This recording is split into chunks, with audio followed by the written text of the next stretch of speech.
টি-20 মানেই দ্রুত রান, টানটান উত্তেজনা আর 4 ছক্কার ঝড়। বিশ্বের প্রায় সব বড় দলেরই টি-20তে এক বা একাধিক পাওয়ার হিটার থাকে। তবে বাংলাদেশের ক্রিকেটারদের পাওয়ার হিটিংয়ে বড় একটা ঘাটতি আছে।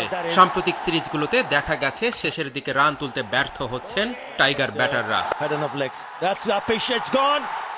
বাংলাদেশ দলে শক্তিশালী ফিনিশার কিংবা পাওয়ার হিটারের অভাবটা বুঝতে পেরেছেন আমিনুল ইসলাম বুলবুল। তাই এশিয়া কাপের আগে পাওয়ার হিটিং কোচ নিয়োগ দিতে যাচ্ছে বিসিবি। দ্রুতই দলের সাথে যোগ দিবেন নতুন এই কোচ। মাছরাঙ্গাকে এমনটাই জানিয়েছেন বিসিবি সভাপতি। প্রত্যেকটা দলের কিন্তু কিছু কিছু ইমপ্রুভমেন্ট এরিয়া থাকে, যেমন এটাকে বলে performance analysis and feedback. So আমরা শ্রীলঙ্কা এবং পাকিস্তানের সাথে বাংলাদেশ খেললো, এবং তার আগে দুটো সিরিজ পাকিস্তানের হোম এবং ইউএইর সাথে খেলেছে। এই 4টা সিরিজ দেখে যেটা বুঝলাম যে আমাদের এই ফর্মেটে আমাদের পাওয়ার হিটিং দরকার আছে। সো এটা একটা গ্যাপ পেয়েছিলাম, তো ক্লোজিং দ্য গ্যাপ, এই জন্য আমরা এই কাজটা করছি। পাওয়ার হিটিংটা এর শুনতে পাওয়ার লাগলেও এটা মোর টেকনিক্স।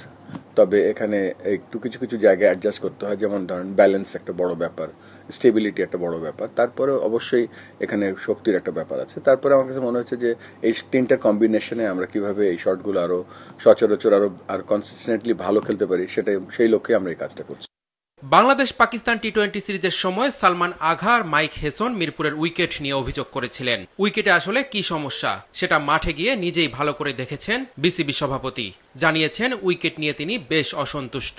তাই মিরপুর থেকে গামিনী ডি সিলভাকে সরিয়ে নতুন কিউরেটর আনার কথা ভাবছে বিসিবি। শুধুমাত্র আমাদের এই মিরপুরের সেন্ট্রাল উইকেটটা না, আমি অন্য উইকেটগুলো দেখে এসেছি, এবং এর আগেও আমাদের যে আরো প্র্যাকটিস ফ্যাসিলিটিসগুলো আছে এখানে মিরপুরের মধ্যে দেখলাম। যতটুকু দেখলাম এবং যতটুকু হওয়া উচিত তার মধ্যে বিস্তর গ্যাপ আছে।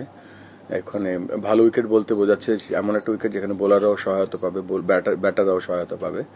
সেই লক্ষ্যে আমার কাছে মনে হয় যে আমাদের মেনটেনেন্স আর একটু বেটার হওয়া উচিত, এবং আমাদের উইকেটের যে কনসিস্টেন্ট মানে ধারাবাহিকভাবে যে একই বাউন্স একই পেসে বল আসবে, সেই জায়গাটা কাজ করা উচিত। বাংলাদেশ ক্রিকেট বোর্ডের সাথে আর বেশি দিন থাকবেন না আমিনুল ইসলাম বুলবুল। বিদায় নেওয়ার আগে মনে রাখার মতো কাজ করে যেতে চান। সাংবাদিকতাটা বা আমাদের সাথে